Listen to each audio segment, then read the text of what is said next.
General Ashcroft, we need you now. The rotors were still screaming when Vivian turned around and the whole reunion went silent.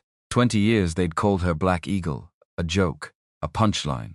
The girl who crashed a flight simulator in front of the entire county. None of them knew the truth, because the 18-year-old they laughed at had become a chuntung commanding a task force, so classified even her own mother didn't know her real rank, and the man now threatening a weapons facility 600 states away had just made a hand signal only one other person on Earth was ever taught. Her father's signal. The father she buried 20 years ago. Closed casket, no explanation, except someone forgot to tell him he was supposed to stay dead. As the helicopter door slid open behind her, Vivian looked back one last time at the people who thought they knew exactly who she was. They had no idea what was coming.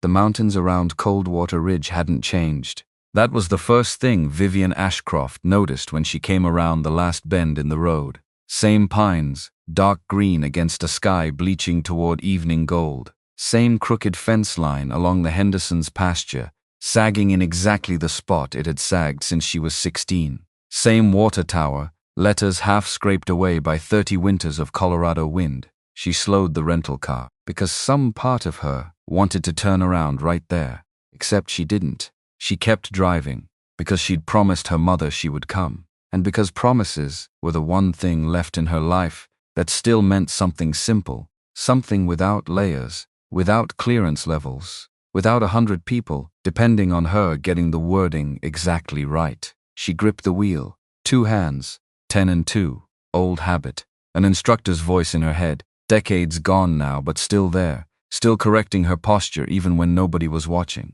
which was the strange thing about training. It never actually left. It just went quiet, waited. Main Street looked smaller than she remembered. Everything did, once you'd seen the rest of the world from altitudes and angles most people never got to see. The diner still had its red awning, faded now to something closer to rust. The hardware store still had the bell over the door that jangled too loud, too bright, every single time. She parked across from the community hall, cut the engine, and sat there. Just sat. Her hands folded in her lap, her breath even. 4 counts in, hold for 4, 4 counts out. Old discipline for a moment that had nothing to do with combat and everything to do with walking into a room full of people who remembered her as someone she'd never actually been.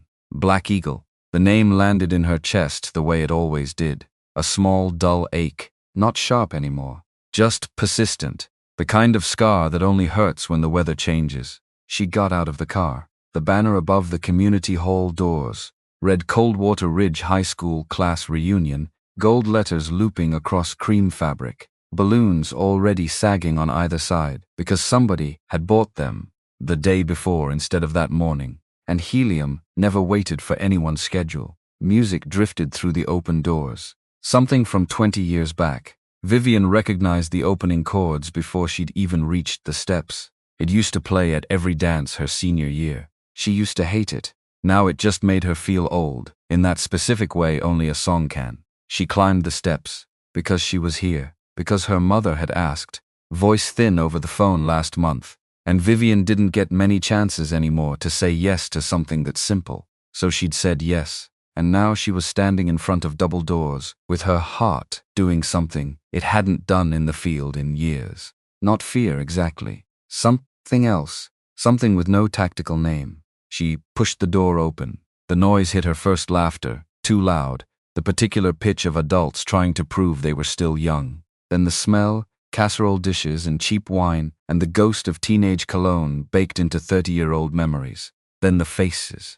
Nobody looked at her. That was almost worse. She stood in the doorway in a plain gray blazer, hair down for once, instead of pulled back into the tight regulation knot she wore for every waking hour of her actual life, and nobody looked twice. Because to them she was nobody. She'd made sure of that a long time ago. Nobody special, nobody memorable. Just the girl who, oh my God.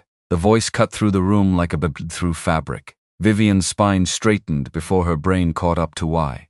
Is that no way. Vivian Ashcroft. She turned toward it, and there was Tammy Sue Whitfield, 48 now, but still moving like the cheerleader she'd been. Blonde hair sprayed into the same shape it had held for 3 decades. a cup of red punch already halfway raised in a toast to nobody in particular. "It is you," Tammy said, seizing her wrist. "Oh my God, everyone. Look who decided to show up."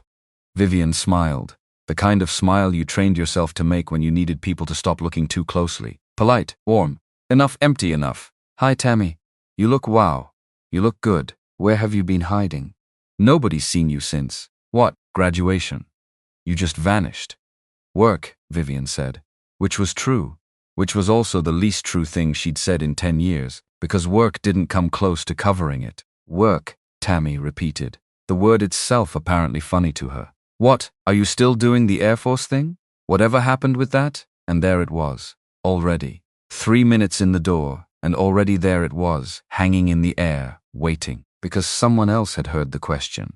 Someone standing near the drinks table with a beer in one hand, and a stomach that had grown considerably since senior year. Derek Coleman, sheriff now, badge probably still pinned somewhere in his truck. Because Derek Coleman had never once in his life stopped wanting people to know exactly who he was. He turned, and he grinned. The same grin from 23 years ago, the one that used to mean something bad was coming. "No way," he said, loud enough that heads turned. "No way, is that Black Eagle?" The room did that thing rooms do. Not silence, worse, a shift, a ripple, a tension gathering like weather. Vivian felt her jaw tighten, just slightly. Nothing anyone would notice unless they'd spent years learning to read her face the way she'd learned to read theirs. "Derek," she said, even, level. "Black Eagle," he said again, louder, delighted, already turning to the room like he was unveiling something. "You remember this, right? Anybody remember this?" A few people laughed. Not cruel laughs, not exactly. The kind of laugh people give when they don't remember the details, but remember the shape of the story, that there had been one, that it had been funny, that Vivian Ashcroft had been the punchline of it for an entire senior year. "Remind us," someone called from over by the punch bowl, a woman Vivian didn't recognize. "Senior year," Derek said, grinning wider now, already gearing up like this was his favorite party trick, the one he'd probably told 100 times over 2 decades of Friday night beers. "Career Day. Remember Career Day? Everybody's got their little poster boards, their little dreams." And Ashcroft, here he pointed, beer sloshing, gets up in front of the whole gym and says she's gonna be a fighter pilot. More laughter now, building. And then, Derek said, 2 months later, they do that flight simulator thing at the county fair. Remember that? The Air Force recruiting booth brings the simulator out, everybody gets a turn. And Miss Fighter Pilot here gets in.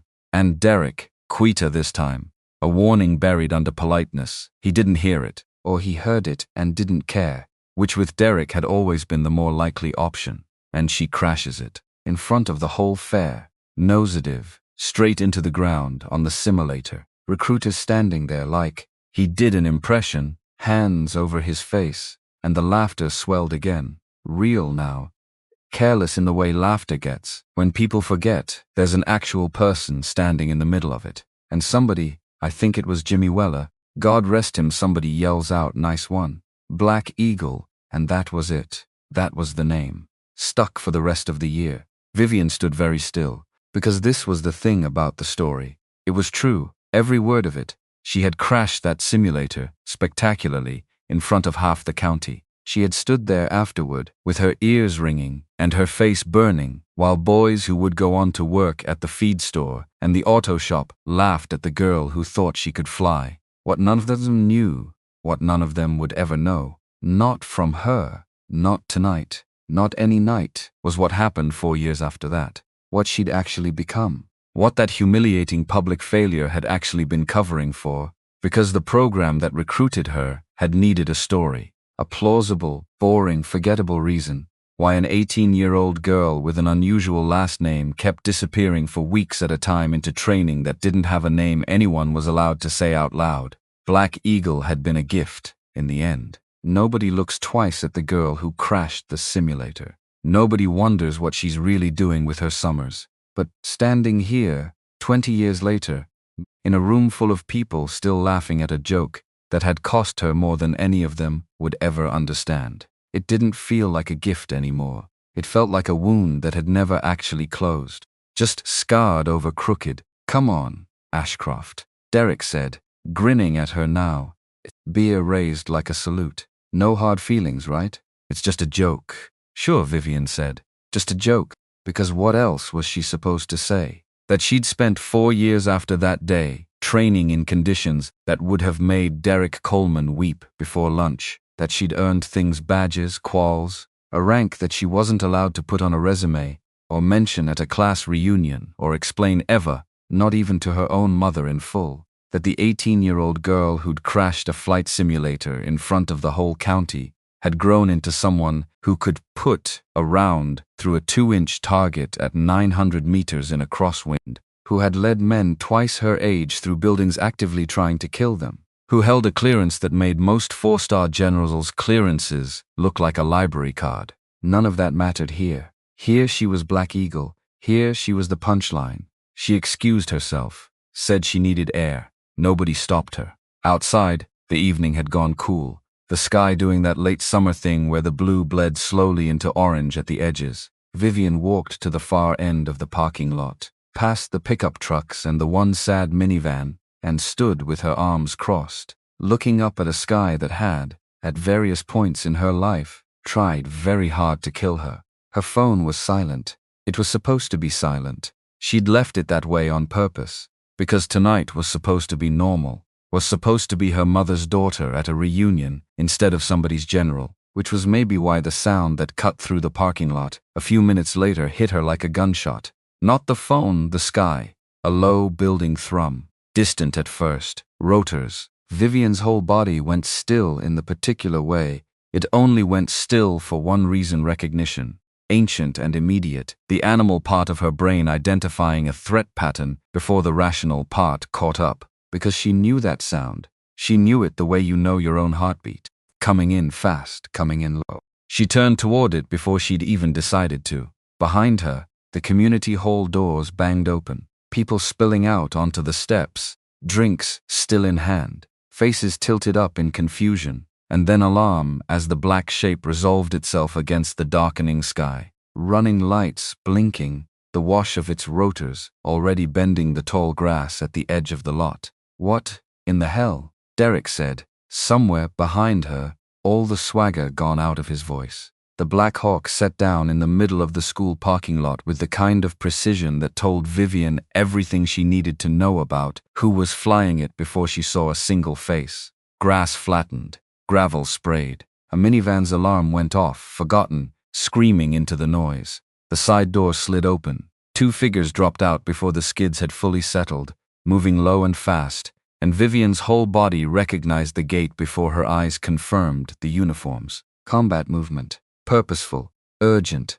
General Ashcroft. The voice cut through the rotor wash, through the screaming car alarm, through 30 years of small-town Colorado silence being violently interrupted. Vivian didn't move. For 1 full second, she let herself not move, because the moment that word left the soldier's mouth, every single person behind her went dead silent. General. She turned. The 2 officers were already crossing the lot toward her. One of them a captain, young, jaw tight with the particular tension of someone who'd been given a message he was terrified of delivering wrong, reaching her first.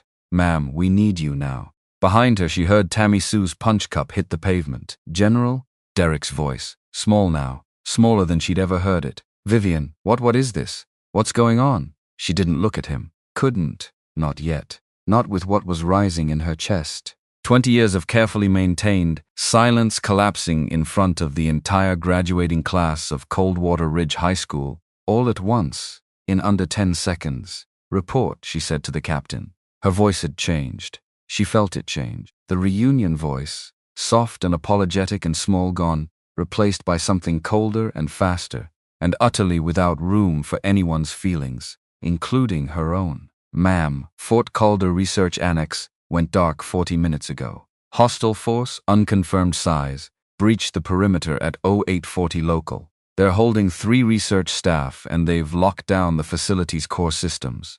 Command wants you wheels up in 6 minutes. Vivian's mind was already moving, already sorting, already 6 steps ahead of the parking lot she was standing in. Fort Calder. She knew the facility, knew what it housed, knew in the cold clinical part of her brain that never fully went quiet, no matter how many reunions she attended, exactly how bad this could get if the wrong people got their hands on what was inside. Casualties? None confirmed yet, ma'am. But the captain hesitated, just slightly, and that hesitation told Vivian more than his words did. There's something else. Command flagged it for you specifically. Said you'd want eyes on it before wheels up. Show me. The second officer stepped forward, a tablet already in his hand, screen angled toward her.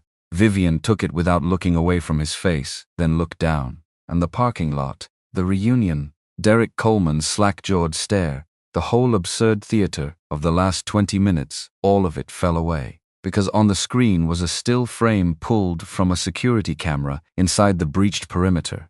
Grainy, low light. A masked figure crouched by a maintenance door, one hand raised toward a comms unit at his shoulder. 2 fingers extended, then a fist, then 2 fingers again, held at a specific angle against the collarbone. Vivian's breath went out of her slow and controlled, the way she'd trained herself to breathe when the ground shifted under her feet and showing it would get someone killed. Because that wasn't a gang sign, wasn't gibberish. It was a hand signal, a very specific hand signal, taught to a very specific unit, decades ago, by men who were supposed to have taken it to their graves. It was her father's unit's signal. Not a generic special operations gesture, the exact, idiosyncratic variant her father had personally designed, back when he ran a program, so classified its own name had been scrubbed from every surviving record. A signal he'd shown her once, years ago, in a kitchen that didn't exist anymore, a joke between them,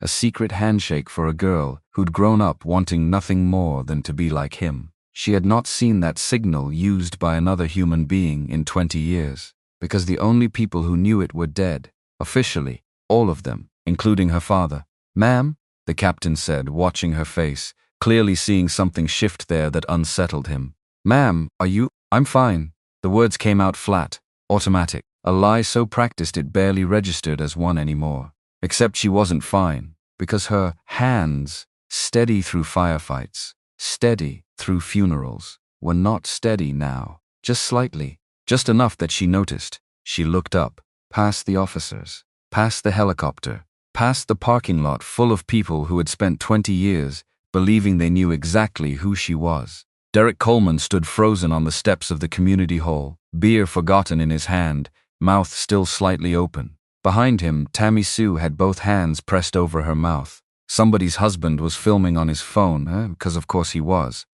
Vivian handed the tablet back. I need a secure line the second we're airborne, she said, and pull everything we have on the 10th. Everything, even the sealed files. The captain blinked. Ma'am, the 10th was fully decommissioned.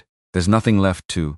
There's always something left, Vivian said. Find it. She turned toward the helicopter. The rotor wash caught her hair, pulled it back off her face, and for one strange, suspended second, she felt like she was 18 again. Standing at that county fair, everyone watching, everyone waiting to see if she'd crash. She didn't crash, she walked, steady, fast, every step deliberate. Every inch of her radiating an authority that had been buried under 2 decades of small-town obscurity and was now, in the space of 90 seconds, fully, irreversibly exhumed. Behind her, she heard Derek's voice finally break the silence, thin and disbelieving. Vivian. Wait? What, you're a general? Since when? She didn't answer him. There wasn't time. And even if there had been, there was nothing she could say. There was nothing Sheiks to man that would make sense, who thought the biggest thing that had ever happened in this parking lot was a flight simulator crash 20 years ago. She reached the helicopter.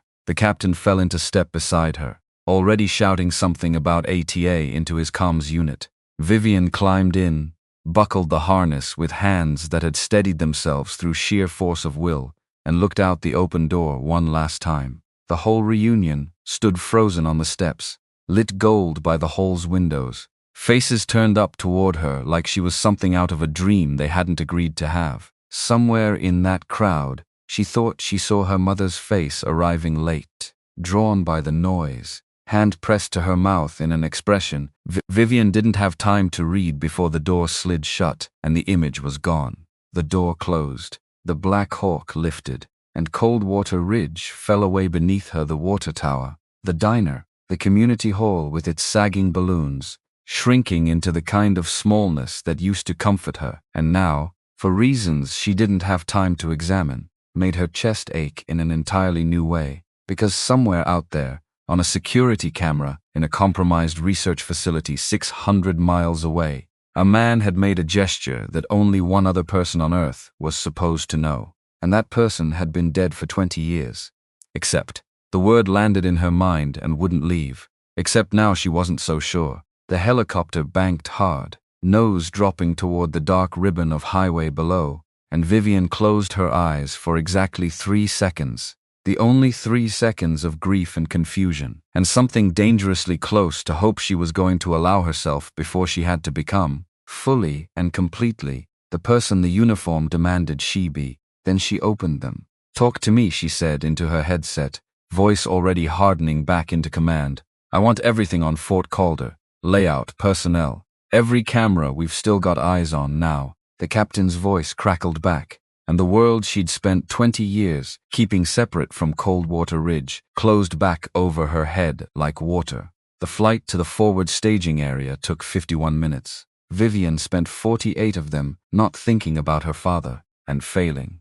It wasn't that she'd never grieved him. She had. Properly, completely, in the specific compartmentalized way, she'd learned to grieve everything in a single contained period, with a beginning and an end, sealed off afterward so it couldn't leak into the rest of her life and slow her down. Her father had died, had been reported dead. She corrected herself now. The distinction suddenly, violently important when she was 11 years old. A car accident, she'd been told. A tragic, ordinary civilian death for a man who had spent his career doing extraordinarily unordinary things. She'd cried at the funeral. She'd watched her mother fold in on herself for 2 years, and slowly, painfully unfold again. She'd grown up. She'd joined the Air Force partly, though she'd never said this out loud to anyone, because some buried part of her wanted to walk the same ground he'd walked, wanted to understand the shape of the man who'd raised her on stories he was never allowed to tell. She had believed the car accident story for 19 years. She had stopped believing it 4 years ago, when she made colonel and got read into a level of clearance that let her, for the first time, request her father's actual service record. What she'd found had been a black hole. Not gaps, a black hole. An entire 18-month period, redacted so thoroughly that even her clearance couldn't touch it, followed by a death certificate that listed a location, inconsistent with 3 separate eyewitness accounts she'd tracked down, off the books, on her own time, over 18 months of quiet obsession she'd never told a single living soul about. She'd stopped digging, told herself it was because the trail had gone cold. The truth was closer to fear, because some questions, once you actually pull the thread all the way, don't lead to answers. They lead to a version of your father you're not sure you're equipped to survive meeting. And now a masked man on a security camera in Utah had made his exact hand signal. His, not a training manual gesture, not something passed down through unit lineage and taught to 100 men over 20 years. A private signal. A father-daughter joke turned real, which meant one of 2 things, and Vivian had spent 48 minutes turning both of them over in her mind like stones she couldn't put down. Either her father was alive, and the man on that footage was him, or someone else knew the signal, which meant her father hadn't died in a car accident, hadn't died at all, in the way she'd been told he'd talked. Under what circumstances, to whom, for what reason? She couldn't let herself imagine yet, because, the moment she did, the whole architecture of who she believed her father to be would come down around her. Neither option let her breathe easy. "Ma'am." The captain's voice, careful now, the way people got careful around her, when they sensed they were standing near something they didn't have clearance to understand. "We're 7 minutes out from the staging area. Command wants a sidetrap from you the second we touch down. Full teams already being pulled together." "Copy," Vivian said. Then, because the question had been building in her chest since the parking lot and she couldn't hold it any longer, the signal in that photo. "Run a match against the historical database. Full archive. I don't care how deep you have to dig.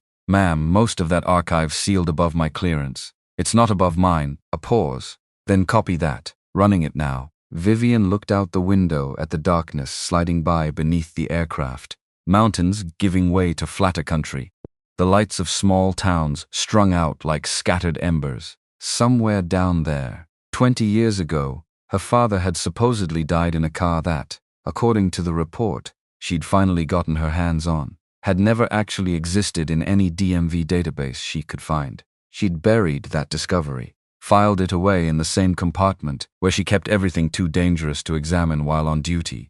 It wasn't staying buried tonight. The staging area was a converted airstrip, 40 miles from Fort Calder, a scattering of temporary structures and vehicles that had assembled with the kind of speed only real crisis could produce. Vivian was on the ground, and moving before the rotors had fully wound down, the captain jogging to keep pace beside her. "Talk to me about the facility," she said, not slowing. "Fort Calder Research Annex, officially classified as an environmental testing site." Unofficially, he hesitated. "I have clearance for unofficially, Captain." Unofficially, it houses a directed energy prototype system, codename Meridian Lance. Still in testing phase, not weaponized in any deployable sense yet, but the core components if someone got them operational and pointed them at the wrong target. How wrong a target are we talking? Regional power grid, ma'am. Worst case, further than that. Vivian's jaw tightened. She'd read whispers about Meridian Lance in briefings months back, filed it under programs she hoped she'd never have to think about again. Apparently the universe had other plans. Inside the command tent, 3 long tables had been pushed together, covered in tablets and hard copy maps, and the low hum of 6 different conversations happening at once. Heads turned as she entered, not with curiosity, with relief, the particular relief of people who'd been waiting for someone to arrive and take the weight of a decision off their shoulders. General Ashcroft. A colonel she didn't recognize stepped forward, hand extended. "Colonel Reyes, Incident Command. Glad you're here. Things have moved fast. Brief me, all of it." Reyes nodded and gestured her toward the map table. "Hostiles breached the perimeter at 0840. Best estimate is 8 to 12 personnel. Professional-grade equipment. Clean entry. No alarms tripped until they wanted them tripped. 3 research staff, currently unaccounted for inside, presumed held. They've taken control of the facility's core systems and locked out remote access entirely. Demands? None yet. That's the strange part. Usually by now we'd have heard something. A ransom, a manifesto, something. Total silence. Vivian studied the schematic on the table, the layout of the facility rendered in flat gray lines, the red marker showing the last confirmed hostile position deep in the building's core. "That's not a smash-and-grab team," she said slowly. "That's a team that knows exactly what they want and doesn't need to negotiate for it because they already believe it's theirs." Reyes exchanged a glance with the officer beside him. "That's roughly our read too, ma'am, which is why we flagged the signal for you before you even landed." Vivian looked up. "Show me the full footage, not the still frame. All of it." A tablet slid across the table toward her. She watched the video loop 3 times. The masked man moving with total economy of motion, no wasted steps. The specific weight distribution of someone who'd spent years being taught to move through hostile buildings without making a sound. She watched his hand rise to his collarbone. 2 fingers, fist, 2 fingers. On the 4th loop, she froze the frame and looked at the angle of his shoulders, the set of his stance, and something in her chest, something she hadn't let herself feel in 20 years, twisted so hard it was almost physical pain. Because she knew that stance. She'd grown up watching that exact stance across a kitchen table, a backyard, 100 small ordinary moments that had, without her ever realizing it, imprinted themselves so deep into her memory that 2 decades and a ski mask couldn't hide them from her. "Ma'am," Reyes again watching her face. She set the tablet down, made her expression go still, controlled. The mask she'd perfected for exactly this kind of moment. A moment where the personal and the professional collided so violently that showing either one fully would compromise the mission. "I need everything you have on the 10th Shadow Recon Unit," she said. "Full historical file, personnel records, every operation sealed or otherwise." Reyes frowned. "Ma'am, that unit was decommissioned over 2 decades ago. Most of that's above even my read." "It's not above mine," Vivian said for the 2nd time that night. "Get it now." Because somewhere in that sealed archive, she was certain was the answer to a question she'd spent 4 secret, obsessive years trying and failing to fully ask herself. Was my father actually dead? Or did someone just need me to believe he was? It took 31 minutes for the files to arrive, routed through 3 layers of authentication that made even Vivian's elevated clearance groan under the weight of the request. She read them standing up in the corner of the command tent, because sitting down felt like giving the information more permission to land than she was ready for. The 10th Shadow Recon Unit, formed under a classification so restrictive that even its founding charter had been split across 4 separate storage systems, none of which cross-referenced the others, specifically so that no single breach could compromise the whole picture. Her father's name appeared 11 times across the file, always in the same clipped, procedural language: Colonel M. Ashcroft, commanding until, abruptly, 18 months before his reported death, it stopped appearing at all. Not reassigned, not retired, simply absent, as if someone had reached into the record and lifted him out of it, leaving the shape of his absence behind like a chalk outline. Vivian scrolled further and found the final operational summary, dated 7 months before the car accident that supposedly killed him. A single line, heavily redacted, the black bars swallowing entire paragraphs, leaving only fragments visible. Mission compromised assets unrecoverable command decision. Colonel Ashcroft. The rest was gone. She stared at that redacted line for a long time. Long enough that Reyes, glancing over from across the tent, took a half step toward her before apparently thinking better of it. Because what the file was telling her, in the fold of telling her, bureaucratic language of an institution built to protect itself first and its people a distant second, was that something had gone catastrophically wrong on a mission her father commanded. That people assets, the file called them, as if they'd been equipment, instead of human beings, had been lost. And that immediately afterward, her father had vanished from every record that mattered. 18 months later, he was dead. Officially, car accident, closed casket, because the report claimed the wreck had been too severe for an open one. Vivian had never questioned that detail as a child. She questioned it now with a cold, furious clarity that made her hands curl into fists at her sides. Because you don't get a closed casket from a routine car accident, unless somebody wants to make very sure nobody looks too closely at what's inside. Ma'am. Reyes' voice, careful again. We've got movement inside the facility. You should see this. Vivian closed the file, not filed away this time, not compartmentalized, not buried, just closed, deliberately. The way you close a door you fully intend to open again the second you have 5 uninterrupted minutes to walk through it. She crossed to the monitor bank at the center of the tent. On the largest screen, grainy footage from an internal camera showed a corridor deep inside Fort Calder. 3 masked figures moving in careful formation toward a reinforced door at the corridor's end. That's the core systems room, Reyes said. If they breach that, they'll have full control of Meridian Lance, Vivian finished. How long? At their current rate, maybe 40 minutes before they're through the door itself. Less if they've got the right equipment, and given how clean this whole operation's been so far, I'd assume they do. Vivian's mind was already moving, already assembling the shape of a plan, old instincts surfacing through the noise of everything else crowding her thoughts. She needed a team, not the assembled personnel currently milling around this tent. Capable as they might be, she needed people who could move the way that masked man on the footage moved, who understood the specific, brutal choreography of a facility breach against a professional hostile force. She needed Harlan Voss, if he was still answering his phone after everything. She needed Celine Marlowe, wherever the woman had disappeared to after her last contract ended. She needed people who wouldn't ask questions she wasn't ready to answer about why a masked stranger's hand signal had turned her whole worldview inside out in the space of a single security camera loop. Colonel Reyes, she said, I'm assembling my own team for entry. I want full authorization pushed through in the next 20 minutes, and I want a secure channel that nobody outside this operation can access. Not command, not the Pentagon liaison, nobody. Reyes hesitated. Ma'am, that's a significant ask, given the sensitivity of the asset inside Colonel. Vivian turned to face him fully, and whatever he saw in her expression made him straighten slightly, the way people did when they suddenly understood They were talking to someone who had stopped asking and started informing. I have reason to believe this incursion is connected to a classified program with direct personal relevance to my own service record. I am not able to elaborate further at this time. I need the channel. I need it now.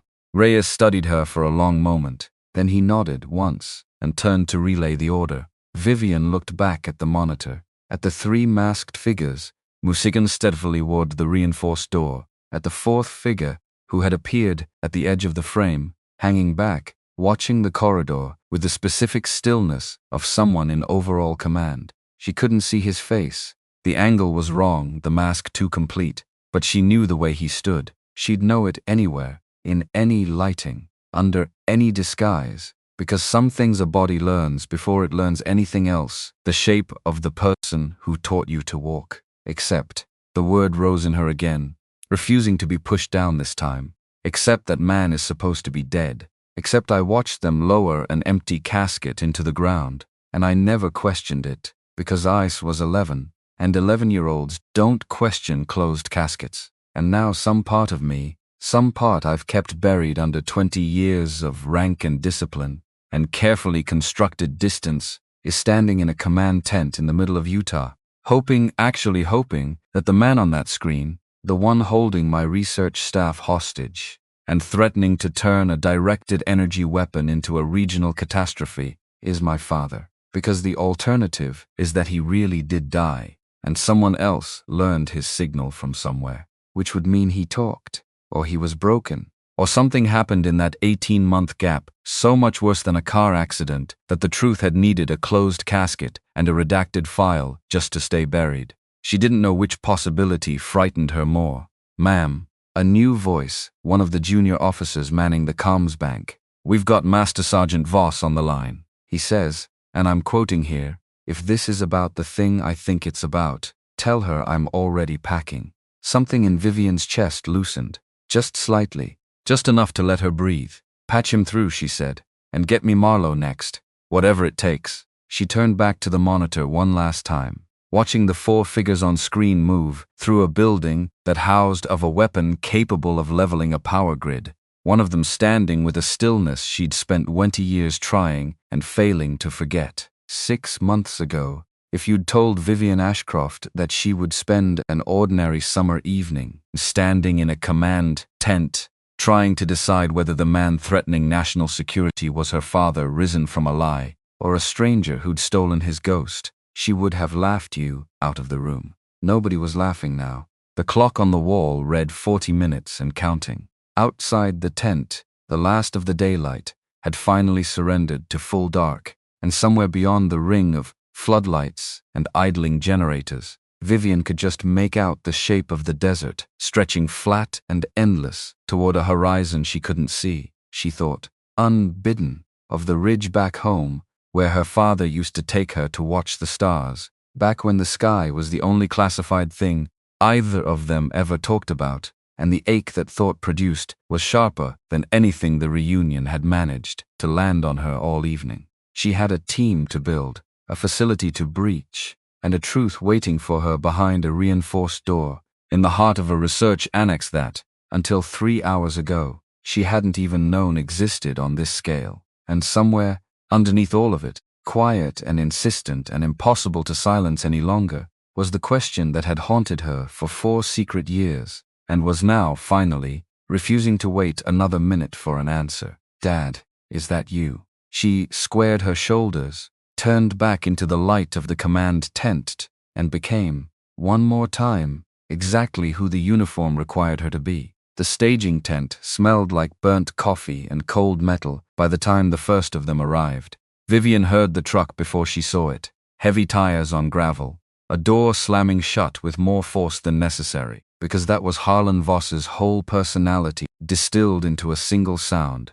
Nothing gentle, nothing wasted, everything built for impact. He came through the tent flap in fatigues that didn't match anyone else's, a duffel bag over one shoulder, gray at the temples now in a way he hadn't been the last time she'd seen him, which had been 3 years ago. A funeral for a mutual friend, both of them standing at opposite ends of the same grave, not speaking, Because some griefs didn't need words between people who already understood them completely. General, he said, flat, almost a challenge. Sergeant, don't. He set the bag down hard enough to rattle the table. Don't general me and don't sergeant me either. Not tonight. You called, I came. That's the whole transaction.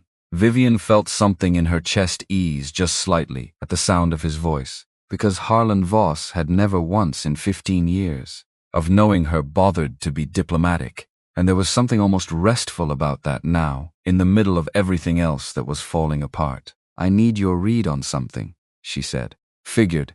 You don't call me for garden parties. He crossed his arms. Reyes gave me the broad strokes on the drive in.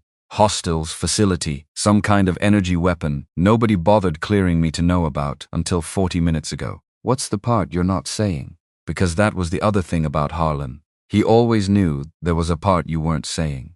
Vivian pulled the tablet toward her, cued the footage, and turned the screen toward him without a word. He watched it once. His jaw didn't move. He watched it a second time, and this time something did move, something small and involuntary at the corner of his eye. Run it back, he said. Quiet now. All the challenge gone out of his voice. She ran it back. He watched the hand signal a third time. Then he looked up at her, and for a long moment, neither of them said anything at all, because some things didn't need saying between two people who had both once, long ago, served under the same man. That's not possible, Harlan said finally. I know, that's his signal. That's not unit doctrine. That's not something they'd have taught replacement units. That's Viv. That's a signal he made up. In his own kitchen. I watched him teach it to you. I know. So either. I know what the either is, Harlan. Her voice came out sharper than she meant it to. She heard it land, saw him absorb it without flinching, because he'd absorbed worse from her before and would again. I've been running the eithers in my head for the last 2 hours. I don't need you running them out loud. He was quiet for a moment. Then, more gently than she'd heard him speak in years. Okay then, what do you need? And that simple question, no judgment folded into it. No demand for her to have already processed something that had blown a 20-year-old hole clean through the middle of her. That was why she'd called him first. I need a team, she said. I need people who can move through that building the way whoever's inside it is moving, and I need it in under 2 hours. Marlowe? Already reaching out. Good. Harlan unzipped the duffel and started laying gear out on the table with the brisk efficiency of a man who'd done this 100 times before. In 100 different rooms that all smelled the same underneath the coffee, and the metal like adrenaline held very carefully in check. She still owes me for Bratislava anyway. Nobody's ever going to tell me what happened in Bratislava. Nope, Harlan said, and for just a second, in the middle of everything, something almost like a smile crossed his face. Some things you take to the grave. Viv. Or apparently he glanced at the frozen frame still glowing on the tablet screen. Some things you don't. He kept working while he talked, checking magazines, running his thumb along the edge of a blade Vivian recognized from a decade ago, the same knife he'd carried through 3 deployments, and, as far as she knew, had never once needed to use for anything more dramatic than opening ration packs. You holding up? He asked, not looking at her. Because that was how Harlan asked the hard questions, sideways, busy with his hands, giving her room to lie if she needed to. No, Vivian said, because she'd decided, somewhere over Utah airspace 40 minutes ago, that she didn't have the energy left to lie to the people who actually mattered. Harlan nodded slowly, like that was exactly the answer he'd expected, and exactly the answer he could work with. Good, means you're paying attention. He zipped the duffel closed. Whatever we find behind that door tonight, General, you don't walk in there alone. Not with this, not with him. I know. I mean it, Viv. He looked at her now, fully the old easy sarcasm gone out of his face entirely. I lost him too. Different way than you did. But I lost him too. If he's really in there, if that's really him on that footage, I need you to let the rest of us carry some of this with you. You don't get to compartmentalize your way through your own father. Vivian's throat tightened. She said nothing. Because there was nothing to say that wouldn't have cracked something open too early, too fast, in a tent full of people who needed her steady in the next few hours more than they needed her honest. Copy, she said, instead. It was the only word she trusted herself with. Celine Marlowe arrived 40 minutes later, and she didn't slam any doors. She simply appeared, the way she always had, materializing at the tent flap so quietly that even Harlan startled, one hand halfway to a sidearm before his brain caught up with his instincts and stood him down. "You're getting slow," Celine said, not unkindly, setting a rifle case on the table with a precision that made the whole surface seem to organize itself around it. "I could have put 3 rounds in you before you finished reaching. You could have knocked. Where's the fun in that?"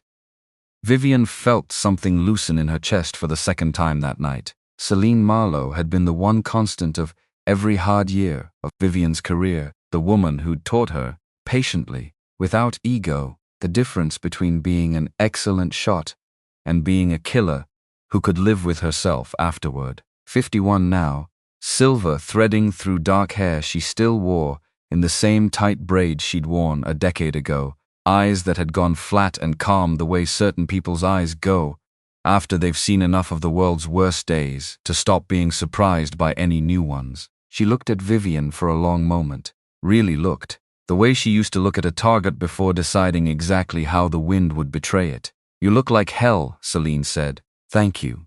I mean it as a diagnosis, not an insult." She pulled a chair around and sat, folding her hands. "What happened? And don't give me the C-trip. Harlan already gave me the C-trip on the drive. I want the part underneath it." So Vivian told her. The signal, the redacted file, the closed casket she'd never questioned as a child and couldn't stop questioning now. She told it flat, clinical, because that was the only way she could get the words out without something in her chest cracking open in front of 2 people whose respect she'd spent years earning and couldn't afford to lose now. Not tonight. Not with a facility full of hostages and 40 minutes on a countdown clock somewhere behind her. Celine listened without interrupting. Her hands stayed folded, still, the same stillness she brought to a rooftop position on a bad night. When Vivian finished, she was quiet for a long moment, turning something over behind those flat, calm eyes. 4 years, she said finally. "You've been sitting on this for 4 years. I didn't know what to do with it. You could have called me and said what? Hey, Celine, I think my dead father might not actually be dead. Want to help me dig up a black hole in a classified record with no evidence and no leads?" "Yes," Celine said simply. "That's exactly what I would have wanted you to say." The words landed harder than Vivian expected, because she'd told herself, for 4 years, that carrying this alone had been protecting people. Protecting Celine from a rabbit hole with no bottom. Protecting Harlan from a grief he'd already survived once. Protecting her mother from a hope that might collapse into something worse than the original loss. She was starting to understand, sitting in this tent with the clock ticking down behind her, that she hadn't been protecting anyone. She'd just been afraid. "We don't have time for this conversation," Vivian said, and stood, because standing was easier than sitting with what Celine had just said to her. "No," Celine agreed. "Standing too, we don't. So let's go get your answer instead." She caught Vivian's wrist as she turned, the grip light but certain. "One more thing. Whatever happens in there tonight, whatever he's become, whatever he's done, you don't have to decide right now who he is to you. You just have to get everyone out alive. The rest, you're allowed to figure out later, slower, when it's not also a hostage situation." Vivian nodded, because it was the kindest, most useful thing anyone had said to her all night, and she didn't trust her voice enough to answer it out loud. The 4th member of the team arrived last, and he arrived nervous. Lieutenant Miles Rourke was 29, sharp-eyed, with the specific restless energy of someone who'd trained on simulators and drone feeds and every conceivable modern tactical system, and had never, not once, actually put boots through a door behind which real bullets were waiting. He saluted too crisply. He talked too fast. "Ma'am, Lieutenant Rourke, Systems and Breach Tech. Colonel Reyes assigned me to your team. Said you'd need someone who could get past the facility's internal lockouts once we're inside. I've got the..." "Breathe, Lieutenant." He stopped, blinked. "Ma'am, you're talking like the building's already on fire." "It's not yet." Vivian studied him for a moment, and something in her softened. because she recognized this particular flavor of fear, the fear of a smart young officer who understood exactly how badly this could go and hadn't yet learned how to carry that understanding without it strangling him. How many live breaches have you run? A pause. None, ma'am. Simulations extensively. Liv, this would be my first. Beside her, she felt Harlan's posture shift, the almost imperceptible skepticism of a man who'd buried friends because someone's first live breach had gone wrong in exactly the way first live breaches went wrong. Vivian didn't need to look at him to know what he was thinking. He's what we've got, she said quietly, for Harlan's benefit alone, and he's good at what he does. We adjust the plan around that. We don't complain about it. Harlan didn't argue. He never argued with a decision once she'd made it. Whatever he privately thought about it, that was one of the reasons she trusted him with her life, and had, more than once. Lieutenant, Vivian said, turning back to Rourke, I need to know exactly what kind of lockout we're dealing with on that core systems door, and I need to know it in the next 20 minutes. Can you do that? Something in Rourke's posture changed. The nervous energy didn't disappear, but it reorganized itself into something more useful: focus instead of panic. Yes, ma'am. Give me the schematics. He moved to the monitor bank, and Vivian watched him go, and felt, for just a moment, an old ache she recognized from a specific angle, the way you feel watching someone at the very beginning of becoming who they're going to be. She'd been that person once. Someone had trusted her with something too big for her experience, and let her grow into it in real time, under fire. She wondered, not for the first time that night, whether that someone had been watching this exact scene play out from somewhere inside Fort Calder, 40 miles away, behind a mask, waiting. Celine followed Vivian's gaze toward the young lieutenant, hunched over his monitors, and something in her expression softened, just slightly, the flat calm giving way to something almost maternal. He reminds you of you,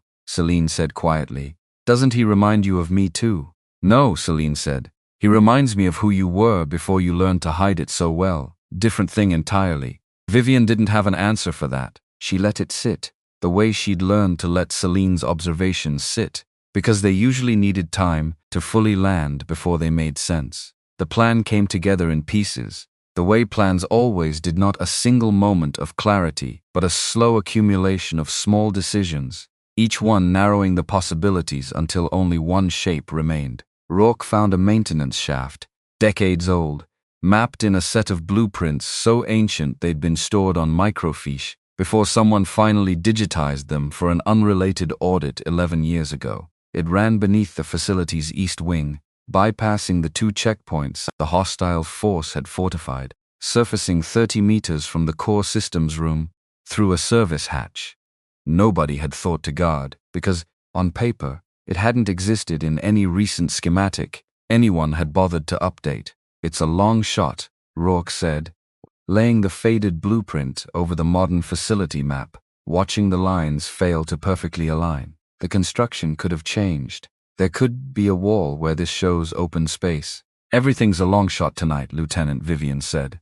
This one just happens to be the shot we've got. Harlan traced the shaft's route with one finger, murmuring distances under his breath, the particular low hum of a man doing math that would keep people alive or get them killed, depending on how carefully he did it. 11 minutes through the shaft if it's clear, he said finally. 15, if we hit resistance. We surface here. He tapped the map 30 meters from the core room, which puts us behind whoever's guarding that door instead of in front of them. Behind them, Celine repeated, and something in her voice went very quiet and very still. That's my kind of math. Vivian looked at the map for a long moment. 4 people, 1 reinforced door, an unknown number of hostiles, professional grade, moving with a discipline that told her exactly what kind of training they'd received, even if it told her nothing yet about who was giving the orders. Except she already knew who was giving the orders. Some sealed-off part of her had known since the moment she saw that hand signal freeze on the screen in the community hall parking lot, 600 miles and 1 entire lifetime ago. Comms discipline once we're in the shaft, she said.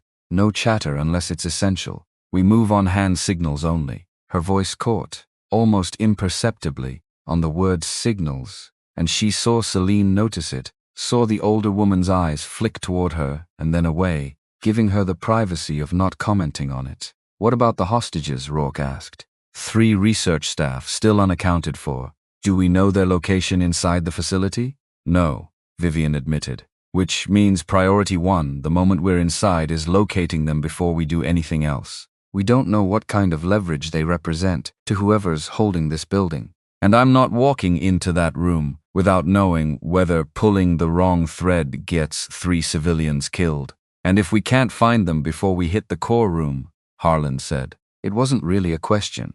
It was Harlan making sure everyone in the tent understood exactly how ugly this could get before they committed to it. Vivian met his eyes. Then we adjust in real time. Same as we've always done. Colonel Reyes crossed the tent to join them then, a fresh printout in hand, brow furrowed in a way that made Vivian's already frayed nerves tighten another notch. General, we've got a complication. Define complication. Command's been notified of your unauthorized channel request. Reyes's voice stayed carefully neutral, but something underneath it told Vivian he wasn't entirely comfortable with what he was about to say. Colonel Whitcomb is asking to be looped in personally. Says given the sensitivity of the asset, he wants direct oversight of the operation. Something cold moved through Vivian's chest, quick and quiet, though she couldn't yet name why. Whitcomb, she repeated. You know him? Briefed me on this operation's classification level 6 months ago, Vivian said slowly, turning the name over, feeling for the shape of something she couldn't quite see yet. Career intelligence officer. Good reputation, as far as I've ever heard. You want me to loop him in? Vivian hesitated. Every instinct she'd built over 20 years was quietly, insistently, telling her something she couldn't yet articulate, a low hum of wrongness she had no evidence for and no time to chase down. Not yet, she said finally. Tell him I'll brief him personally once the hostages are secured.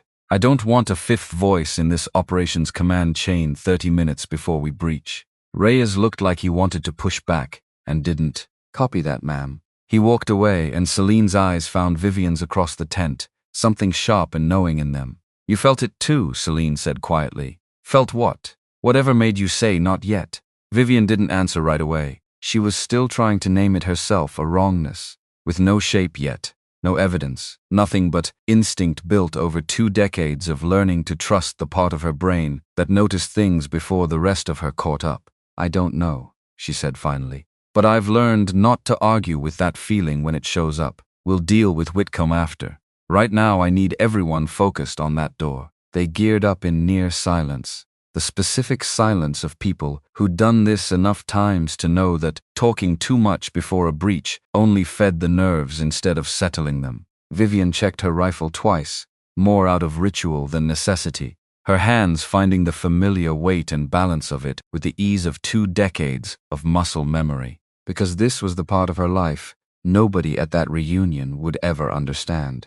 Not the danger people could imagine danger, could picture explosions and gunfire well enough from movies and news footage. What they couldn't imagine was the stillness underneath it, the way her mind went quiet and clear in exactly the moments when everyone else's would be screaming. The way she felt, in some deeply uncomfortable way, more like herself checking a rifle in a staging tent than she ever felt making small talk at a punch bowl. She'd spent her whole adult life split cleanly down the middle, Black Eagle on one side, General Ashcroft on the other, and standing here now, with the truth about her father cracking open beneath her feet, she was starting to wonder, with a kind of low dread she didn't have time to examine properly, whether there was any actual person left underneath both of those masks, or whether she'd built them so carefully for so long that they'd become the only architecture she had. 2 minutes, Rourke said, checking his watch,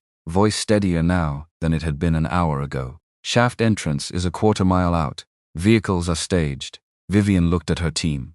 Harlan, jaw set, gear checked twice the way he always checked it. Celine, rifle slung, face unreadable in the specific way that meant she'd already gone somewhere calm and cold inside herself, somewhere Vivian had learned a long time ago not to interrupt. Rourke, nervous still but steadier, tablet secured, the tools of his trade organized with an obsessive neatness that told Vivian he'd be fine. That fear channeled correctly just looked like focus from the outside. "Whatever's behind that door," she said, and her voice came out steadier than she felt. "We handle it as a team. Nobody goes solo. Nobody makes a call the rest of us haven't cleared."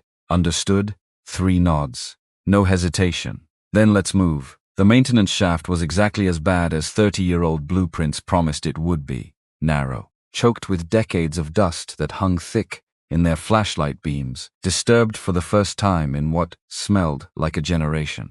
Vivian led, because leading was the only place she could stand to be right now, moving forward, instead of sitting with her own thoughts, and behind her she could hear Harlan's breathing, controlled and even, and further back Celine's near-total silence, and Rourke's slightly too fast breaths that he was working, visibly, audibly, to bring under control. Nobody spoke, because the shaft carried sound in strange, unpredictable ways, and because there wasn't anything left to say that hadn't already been said in the staging tent, which left Vivian alone, with her thoughts in the dark, crawling forward through decades-old dust toward a door, behind which her father might be waiting, or might not be. Or might be something so far from the father she remembered that finding him would be worse, somehow, than never finding him at all. Because that was the thought she hadn't let herself fully form until right now, crawling through a shaft with her rifle slung across her back and her heart doing something arrhythmic and unfamiliar in her chest.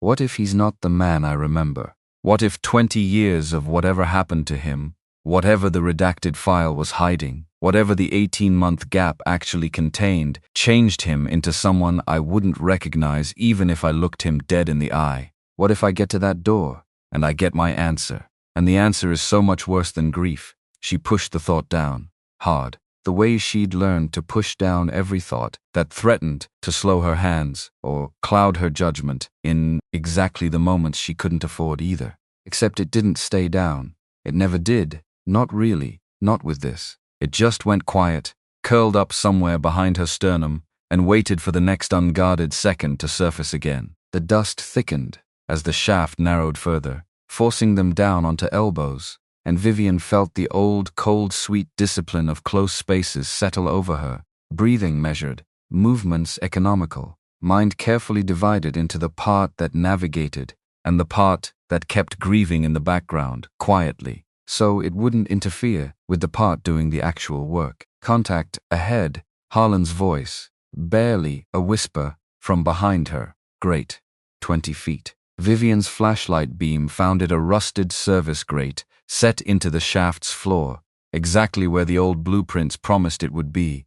A small miracle of continuity in a building that had otherwise changed so much the maps barely resembled the reality around them.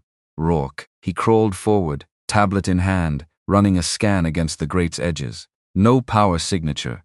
It's not wired into any security system, which means either it's completely off their radar, or it's a trap, Celine finished quietly. Or that, Rourke agreed. Vivian studied the grate for a long moment. Every instinct she'd built over 20 years told her the same thing.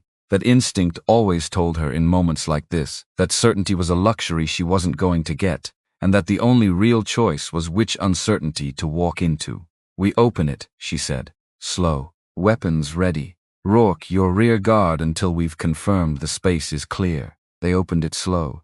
The space beyond was clear, barely. They surfaced into a narrow utility corridor, exactly 30 meters from the core systems room, precisely where Harlan's math had promised they would, and for one suspended second, crouched in the dark, with dust still settling around them, Vivian allowed herself the smallest possible flicker of relief. It didn't last, because the moment her eyes adjusted to the dim emergency lighting, she saw the door at the corridor's far end, the reinforced entrance to the core systems room, exactly as the schematics had shown, and standing in front of it, weapon slung low but ready, was a single guard, not masked like the figures from the footage, which was strange enough, on its own, to make Vivian's instincts prickle with warning before her conscious mind had finished processing why. She raised a closed fist. The team froze behind her, silent, still. Celine's hand found her shoulder, a question without words.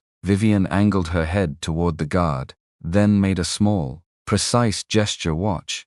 Don't engage. Not yet. And Celine nodded. already sighting down her rifle with the patient, unhurried calm of a woman who could hold a position for hours if the situation demanded it. Vivian studied the guard's stance. Professional, trained, but something about the way he stood weight slightly forward, head on a swivel that covered too wide an arc, checking angles that a truly confident guard wouldn't bother checking, told her something important. He was nervous, which meant whatever was happening on the other side of that door, it wasn't going according to anyone's plan. Not the hostile forces' plan.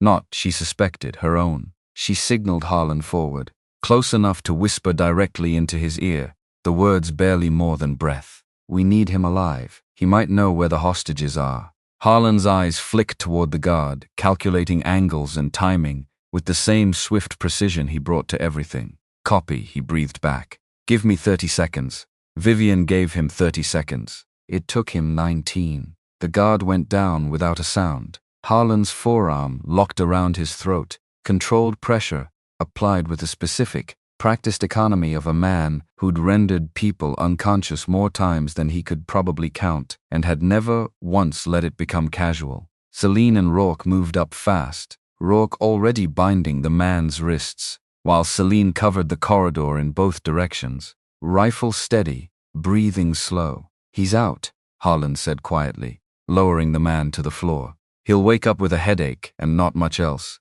Vivian crouched beside the unconscious guard, studying his face for a long moment. Young, younger than she'd expected, 24, maybe 25, with the specific, soft-edged quality of someone who hadn't yet weathered enough hard years to carry himself the way the masked figures on the footage had carried themselves. Which raised a question that hadn't occurred to her until right now. Kneeling in a dim utility corridor with a stranger's pulse beating steady beneath her fingers. If the masked figures on the footage moved like career operators, like her father's people, like the 10th's people, then who was this? A local hire? A contractor brought in for numbers, not skill? Someone who didn't know, maybe exactly what he'd signed up for? She didn't have time to find out. Not yet. But she filed the question away, in the same careful compartment where she was keeping everything else tonight that she couldn't afford to fully process while there was still a mission in front of her. "Move," she said, standing. "We're 30 meters from the door, and we just made noise." Clock's shorter now than it was 5 minutes ago. They reached the reinforced door with 11 minutes left on Rourke's original estimate, and found it already partially breached, a section of the frame scorched black, the heavy locking mechanism hanging loose, sparking faintly in the dim light. "That's not us," Rourke whispered, staring at the damage. "Somebody's already through." Vivian's stomach dropped, cold and immediate, because that meant either the hostile force had gotten further than Reyes's timeline suggested, or something had gone wrong on the other side of this door that had nothing to do with the timeline at all. She raised her weapon and pushed the door open. The core systems room beyond was a wreck. Consoles overturned, monitor banks smashed, glass scattered across the floor in a wide, glittering arc, and in the center of it, 3 figures the research staff, she realized, alive, zip-tied at the wrists but alive, huddled together against a bank of dead servers, eyes wide with a fear that hadn't yet found its way to relief. No hostiles in sight. "Clear," Celine called softly, sweeping the room's corners. "Clear left, clear right." Vivian moved to the hostages, crouching low, weapon slung. "You're safe, we're military, we're here to get you out. Are you hurt?" The oldest of the 3, a woman in her 50s with a lab coat torn at one shoulder, shook her head, voice trembling. They just left. 10 minutes ago, maybe less. They said she stopped, swallowed hard, tried again. They said they got what they came for, left us here, didn't even look back." Vivian's blood went cold. "What did they take?" The woman's eyes filled with something that looked, unmistakably, like dread. "Not the weapon system," she said. "They didn't touch Meridian Lance.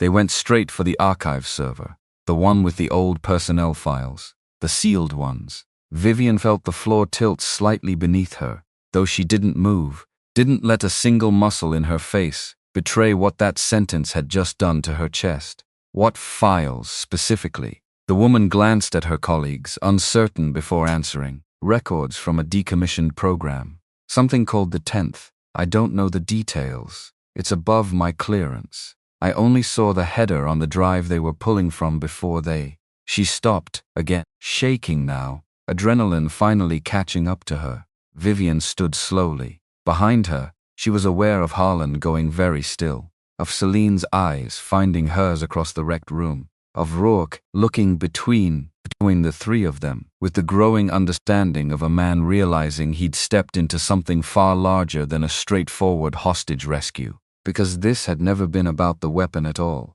Someone had used Fort Calder's breach, used the very real, very dangerous presence of Meridian Lance as cover, a distraction, elaborate and effective enough to pull every available resource toward defending a weapons system, while the real target slipped in and out with exactly what they'd come for. Records. Her father's unit's records. The same sealed files Vivian herself had spent 4 secret years trying and failing to fully access. Ma'am. Rourke's voice, quiet, urgent.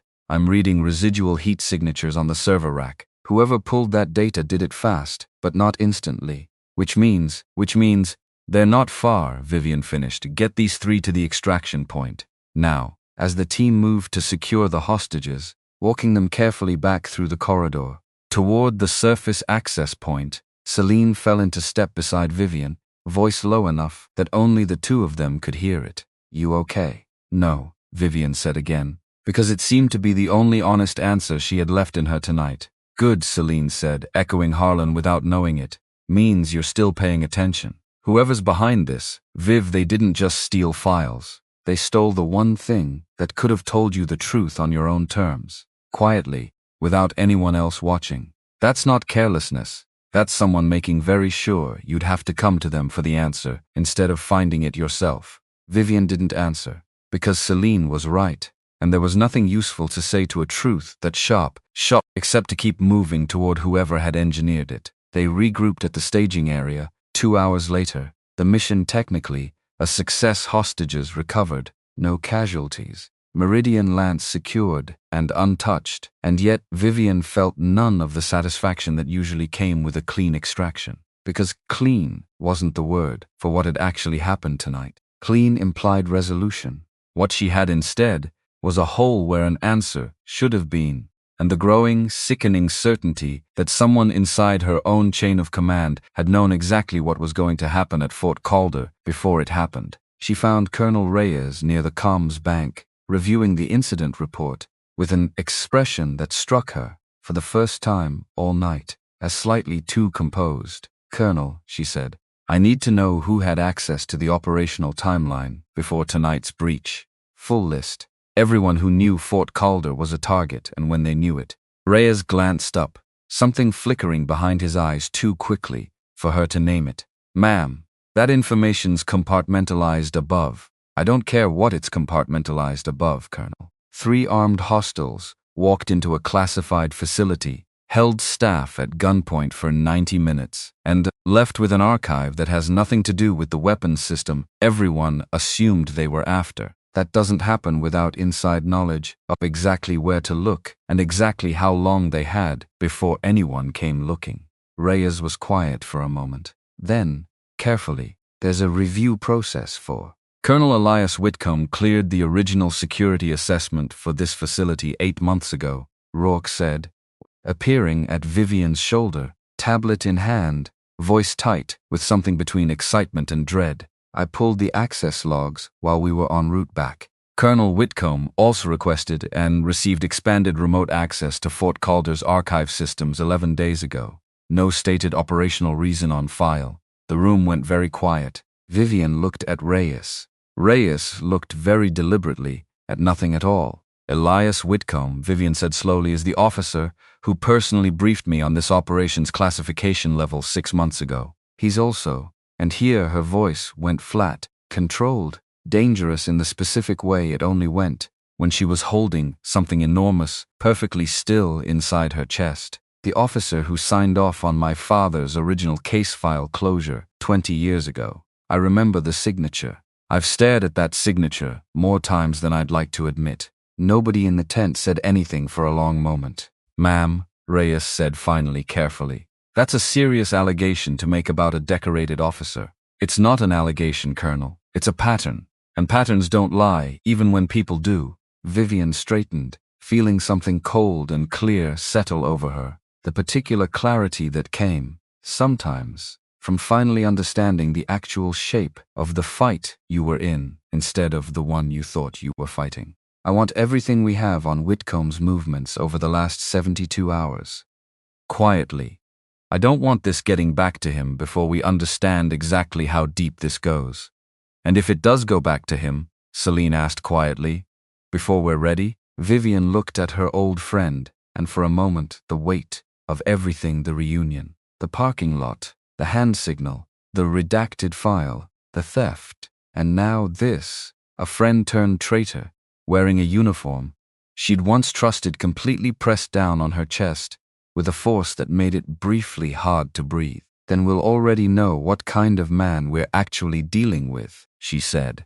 Because a man with nothing to hide doesn't panic when someone starts asking the right questions. She looked around at her team Harlan, jaw tight with fury at the idea of a fellow officer's betrayal, Celine, calm and unreadable, already 3 steps ahead in her mind toward whatever came next, Rourke, pale but steady, understanding now, fully, the size of what he'd walked into on his very first live operation. We're not just rescuing hostages anymore, Vivian said, and her voice, for the first time all night, carried something raw underneath the command grief, and hope, and a fury that had been building quietly for 20 years and had finally found somewhere to go. We're unraveling 20 years of lies, and somewhere at the bottom of it is my father, alive, or the truth of exactly how he died. I need this team to help me find out which, and I need to know right now if that's a mission you're all still willing to be part of. Harlan didn't hesitate.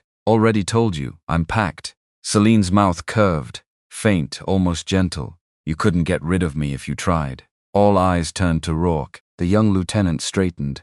Some last trace of the nervous boy from the tent burned away entirely by everything he'd witnessed tonight. Ma'am, he said, I didn't sign up for simple. I signed up to matter. This is the most it's ever mattered. Vivian felt something in her chest that she hadn't let herself feel in longer than she could remember. Not relief exactly. Something steadier than that. Something that felt dangerously like the beginning of hope. Then let's go find out the truth, she said, all the way to the bottom of it, whatever it costs. Reyes cleared his throat behind her, hesitant now, in a way he hadn't been all night. Ma'am, for what it's worth, I've served under Whitcomb for 2 years. I never saw anything, never suspected anything. If this is true, if he's really been sitting inside our own command structure this whole time. That's exactly how it's supposed to work, Colonel, Vivian said, not unkindly. The best liars don't look like liars.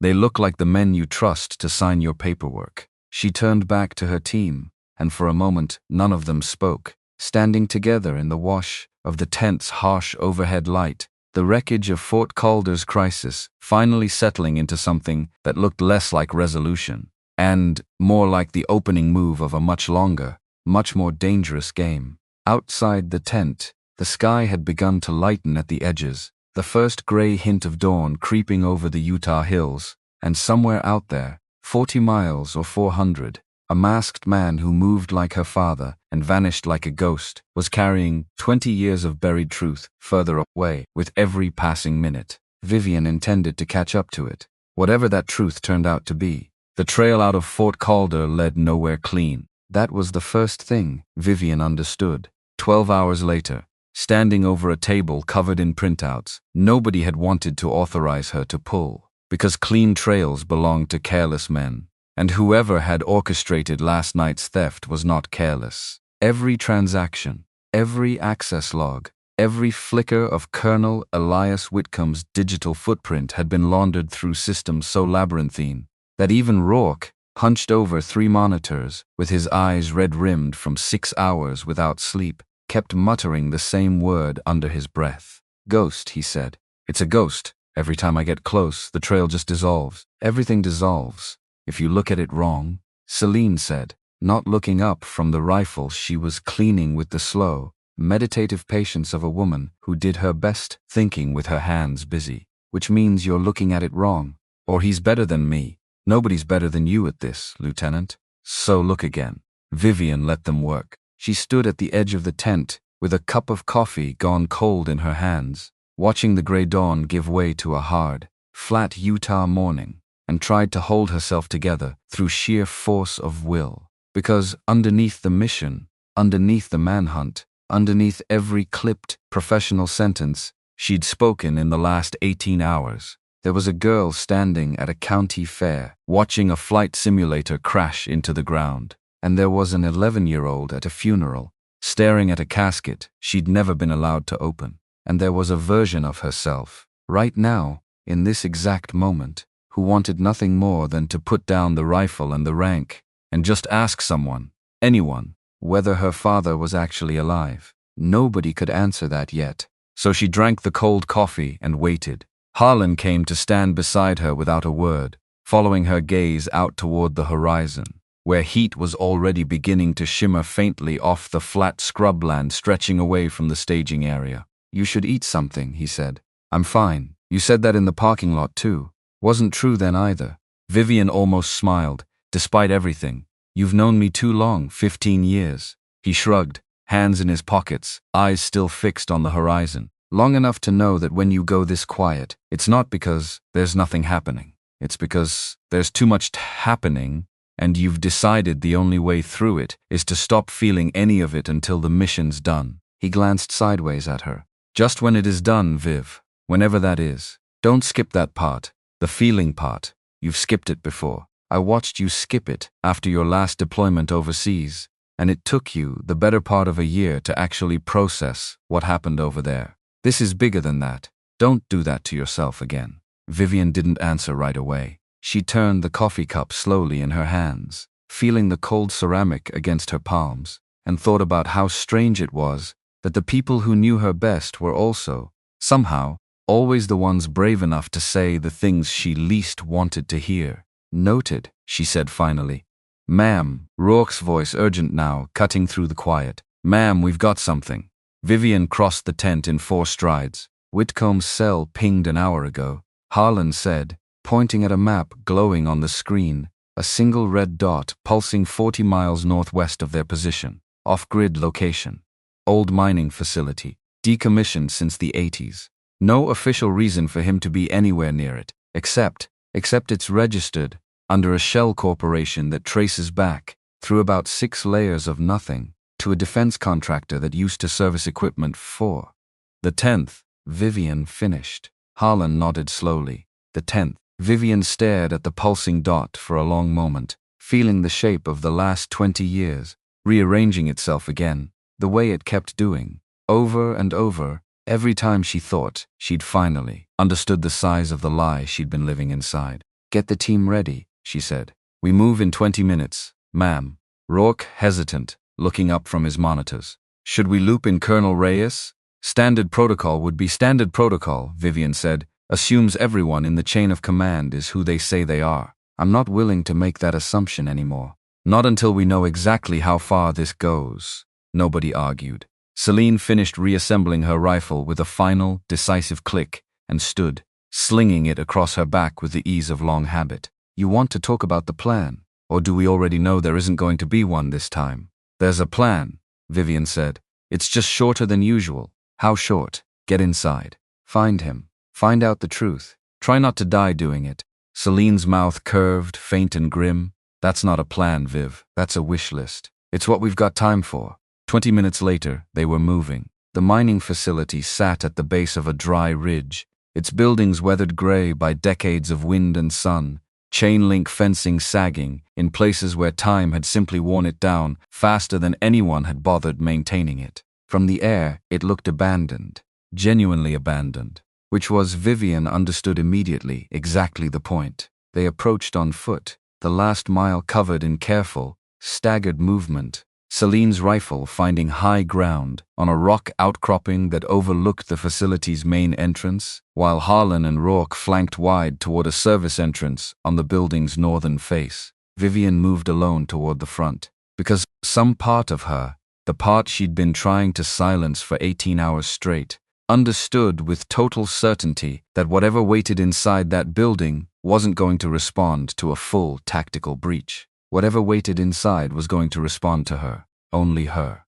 and she needed more than she'd needed anything in years, to walk through that door as Vivian Ashcroft instead of General Ashcroft, because the man she suspected was waiting inside had never once, in her entire childhood, needed a rank to know exactly who she was. Before she left the cover of the last outcropping, Celine's voice came low over comms, just for her. Viv, whatever's in there, you come back out. That's the only order that matters today. Copy, Vivian said, and meant it as much as she'd ever meant anything. She reached the main door. It wasn't locked. That told her everything. She pushed it open. The interior was dim, lit by a scattering of battery-powered lanterns, arranged with careful, deliberate spacing, throwing long shadows across a floor littered with old mining equipment gone to rust. And in the center of the room, standing very still, facing away from her, was a man in civilian clothes, gray hair cropped short in a way that hadn't changed. She realized with a lurch in her chest, in 20 years, he didn't turn around. I wondered how long it would take you, he said. The voice hit her like a physical blow, because it was exactly the voice she remembered. Not aged into something unfamiliar, not roughened by decades of hardship into a stranger's register. The same voice that had read her bedtime stories and taught her to shoot cans off a fence post, and told her, once, on a night she'd carried with her for 20 years, without ever fully understanding why, that the bravest thing a person could do was tell the truth even when it cost them everything. Dad. The word came out of her smaller than she intended. Smaller than a general's voice should ever sound. She heard it land in the empty room and felt, immediately, like the 11-year-old at the funeral again, except this time the casket was empty, and the person inside it was standing 6 feet away with his back turned. He turned around slowly. 20 years had changed him. Of course they had. Lines she didn't remember carved deep around eyes that were exactly the shade of gray-blue she saw every morning in her own mirror. A scar along his jaw that hadn't been there before, and something else, something harder to name, sitting behind his eyes, the specific weight of a man who had spent 2 decades carrying a truth so heavy it had reshaped the whole architecture of his face. Vivian, he said, and something in his voice cracked, just slightly, just enough. God, look at you. You're supposed to be dead. Her voice came out flat, controlled, the only way she could keep it from shattering entirely. I stood at your funeral. I watched them lower you into the ground. You watched them lower a box into the ground, Marcus Ashcroft said quietly. I've spent 20 years wondering exactly how heavy they made it, to sell the lie properly. Vivian felt her hands curl into fists at her sides. 20 years, Dad. 20 years I grieved you. 20 years Mom grieved you. She never remarried. Did you know that? She kept your picture on the mantle and told me stories about you every single birthday because she didn't want me to forget your voice. And this whole time, I know. His voice broke fully now, no longer controlled at all. I know, Vivian. You think I don't know exactly what I took from both of you. You think there's been a single day in 20 years I haven't known. Then why? The word tore out of her, raw, furious. 20 years of buried grief, finally finding a target to land on. Why let us believe it? Why not find a way, any way, to tell us the truth? Marcus was quiet for a long moment. When he finally spoke, his voice had gone low and steady, the voice of a man who had rehearsed this explanation 10,000 times in his own head across 2 decades of solitude and never once expected to actually get the chance to say it out loud. Because the moment I told you, he said, I would have made you a target. Both of you. The people who did this to me, Vivian, they don't leave loose ends. If they'd known you and your mother knew I was alive, they would have used you against me. Or worse. Who, Vivian said. Who did this to you? And that was when the second figure stepped out of the shadows at the far end of the room, and Vivian's entire understanding of the last 24 hours rearranged itself one final devastating time. That would be me, Colonel Elias Whitcomb said, though I'd argue it wasn't personal, just business. The kind of business your father should have understood better than anyone, given how many years he spent doing it himself. Vivian's rifle was up before she'd consciously decided to raise it. Whitcomb, General. He didn't flinch, didn't reach for a weapon of his own, which somehow made him more unsettling. Not less the specific stillness of a man who'd already calculated every possible outcome of this room, and concluded that none of them frightened him. I have to say, I'm impressed you got here this fast. I underestimated you. I won't make that mistake twice. You're the leak, Vivian said. You gave the operational timeline to whoever breached Fort Calder. I didn't give anything to anyone, Whitcomb said, almost amused. I orchestrated it. There's a difference. Precision, General. It's the same lesson your father tried to teach an entire generation of operators. Before the army decided his methods had become inconvenient, Marcus's jaw tightened. Don't talk about what I taught. You were never in the room for any of it. No, Whitcomb agreed. I was in the room after, cleaning up what your operations left behind. Do you remember Cortlandt Ridge, Marcus? The mission report you never got to read the real version of? Something in Marcus's face went very still. Vivian watched her father's whole body change shape, the way a person's body changes when an old wound gets touched by someone who knows exactly where it's buried. 11 men, Marcus said quietly. I lost 11 men on that mission. I've carried that every day for 20 years. You lost 11 men, Whitcomb said, because the intelligence you were given was deliberately corrupted. Not by the enemy, Marcus. By people inside our own command who needed that mission to fail. Needed the 10th discredited and quietly buried, so that certain budget lines could be redirected somewhere far more profitable. You were never the failure, Colonel. You were the fall guy. And when you started asking too many questions afterward, when you refused to just accept the official story and walk away quietly, they faked my death, Marcus said. His voice had gone hollow. Instead of just discrediting me, they decided it was cleaner to erase me entirely. Cleaner, Whitcomb agreed. And useful, as it turns out.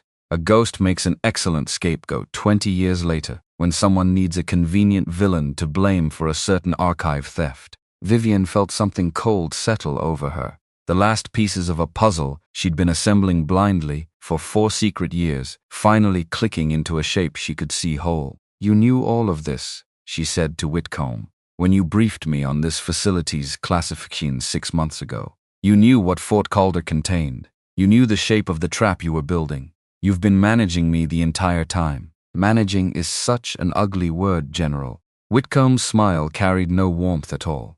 I prefer positioning. You were always going to be useful to me eventually. I just needed the right circumstances to arrive. You're going to frame him, Vivian said. For tonight, for the breach at Fort Calder. I'm going to frame him. Whitcomb agreed. For considerably more than that. Actually, because the archive I recovered last night doesn't just document Cortlandt Ridge, General. It documents every operation the 10th ran under your father's command for 6 years, including several that certain very powerful people would prefer stayed buried forever. All I need now is a villain the story can hang on. A dead man risen from the grave, gone rogue, seeking revenge against the system that wronged him. It writes itself. And Meridian Lance, Vivian said slowly, the last piece finally clicking into place. That was never the real target either. It was a diversion within a diversion. Very good, General. Whitcomb's smile widened, satisfied, the smile of a man who enjoyed being understood almost as much as he enjoyed winning. Though I'm afraid I do need one more piece to complete the narrative. A dramatic final act. Something the history books, the classified ones, at least will remember. He reached into his jacket, unhurried, and produced a small device, a detonator, its single red light blinking steady in the dim room. Meridian Lance is still active, he said, still armed, and in approximately, he checked his watch with theatrical calm 11 minutes. It's going to experience a catastrophic overload, regional grid failure at minimum. Worse, if I've calculated the containment breach correctly, which I generally do, and when the investigation begins, they'll find your father's fingerprints all over the sabotage.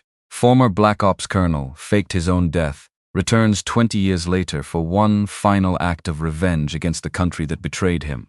A tragedy, really. Nobody will even think to look for me. You're insane, Marcus said. I'm thorough, Whitcomb corrected. There's a difference your father used to understand, before sentiment got the better of him. Vivian's mind raced, calculating angles, exits, timing, the 11 minutes on that detonator, ticking down somewhere behind Whitcomb's calm, satisfied expression. She had a rifle raised, a father standing 6 feet from a man who'd stolen 20 years of both their lives, and a countdown to a regional catastrophe that would kill God knew how many people and bury the truth permanently under a story that made her father the villain. Whitcomb. Her voice came out steady, commanding. Every ounce of General Ashcroft rising up to meet this exact moment. Disarm it, now. I'm afraid that's not how this works, General. Then you die in this room with the rest of us, Vivian said. Because I am not walking out of here without that device disarmed. Something flickered behind Whitcomb's calm for the first time, a small crack in the performance, quickly smoothed back over. You won't shoot me, he said, not with the detonator's dead man trigger active. Kill me and it arms permanently. No override. So really, General, the only sensible move you have left is to let me walk out of here. Vivian's finger stayed steady on the trigger, but her mind was already running the calculation. The same cold, clear calculation she'd been trained to run in exactly these impossible moments dead man triggers, override protocols, the specific window of vulnerability every fail-safe carried if you knew exactly where to look for it. Rourke, she said, without looking away from Whitcomb. You copying this? A beat of silence over the comm in her ear. Then Rourke's voice, tight with adrenaline. Copy, ma'am. I've got partial telemetry on the device signature. Give me 60 seconds. You don't have 60 seconds, Whitcomb said, almost gently, as if explaining something obvious to a child. None of us do. That was when Marcus Ashcroft moved, not toward the detonator, toward Whitcomb himself, closing the distance in 2 fast, controlled steps. 20 years of buried skill surfacing in an instant that left Whitcomb no time to react, before Marcus's hand closed around his wrist, forcing the device upward, away from his thumb. Vivian, go, Marcus shouted.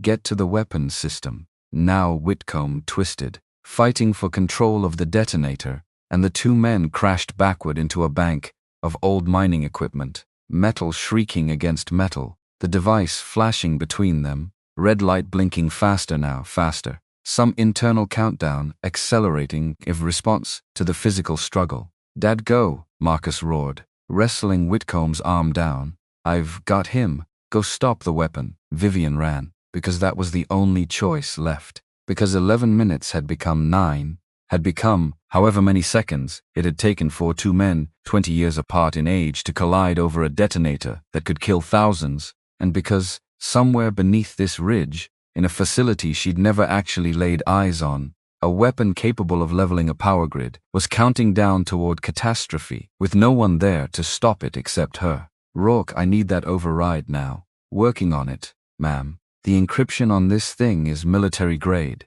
It's not gonna just faster, Lieutenant. She burst through the facility's rear exit into blinding daylight. Celine falling into step beside her instantly, rifle still slung but eyes sharp. Scanning. Where? Celine said. Just the one word. No wasted breath. Weapon system. Has to be here somewhere. Has to be close. Whitcomb wouldn't have staged this far from. There, Celine pointed. A low concrete structure, half buried into the hillside, 200 yards distant, easy to miss us. Unless you already knew to look for exactly this kind of camouflage. That's not mining infrastructure. That's a bunker. They ran. The bunker's outer door was reinforced steel, sealed, and for one gut-dropping second Vivian thought they'd hit a wall they had no way through. Then Harlan's voice crackled over comms, breathless. Found a side access. Northern face. Looks like a maintenance hatch. Go, Vivian said. Rourke, talk to me. I'm in the system, ma'am, I'm in. But the override sequence needs a physical authorization key. There's a panel. It should be right at the main console.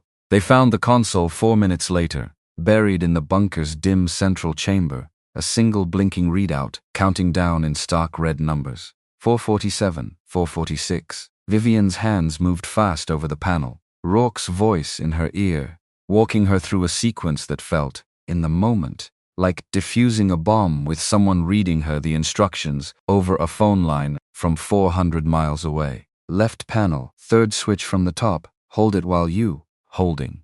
Now the auth code, ma'am, it should prompt. The screen blinked, prompted, waited. Vivian's mind went, for one horrifying second, completely blank, because she didn't have an authorization code. Nobody had given her one.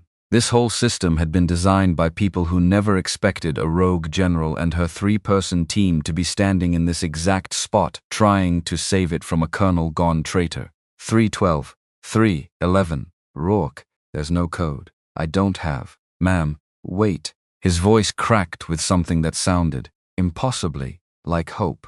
The system, architecture, it's old. It's the same generation as the Fort Calder mainframe, which means the override protocol might still be running on legacy authentication. And if your father commanded operations that used this exact weapons platform in development. What are you saying, Lieutenant? I'm saying try his old command code, the 10th's command code. If it's never been formally decommissioned, Vivian's fingers hovered over the panel because she didn't know her father's command code, had never known it. It belonged to a version of him she'd never fully had access to, a version that existed only in redacted files and 20-year-old grief. Except, she remembered something else, a number, a stupid, ordinary number that had meant nothing to her, for most of her life and everything to her tonight.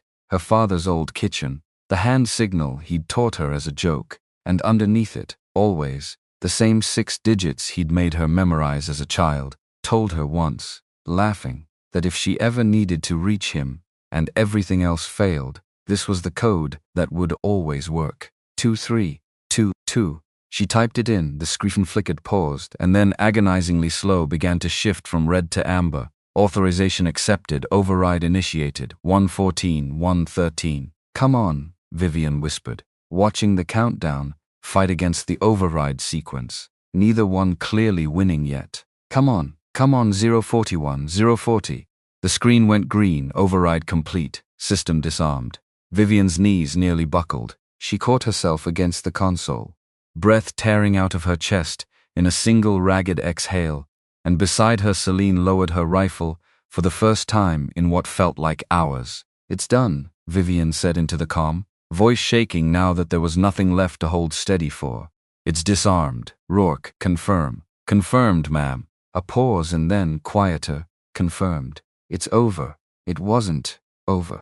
Because somewhere back in that mining facility's main chamber, her father was still fighting for his life against a man who'd stolen 20 years from both of them. Vivian was already running before the thought had finished forming. She burst back into the main chamber to find the fight had moved, spilled across the room in a trail of overturned equipment and shattered lanterns, throwing everything into flickering half-darkness. Marcus and Whitcomb grappled near the far wall, both men bleeding, both men breathing hard. The detonator nowhere in sight dropped, discarded, its purpose already spent one way or another. Marcus, Harlan's voice from the northern access point, both him and Rourke pouring through it at a dead run. Whitcomb saw them coming, saw the numbers turning against him, and made the calculation.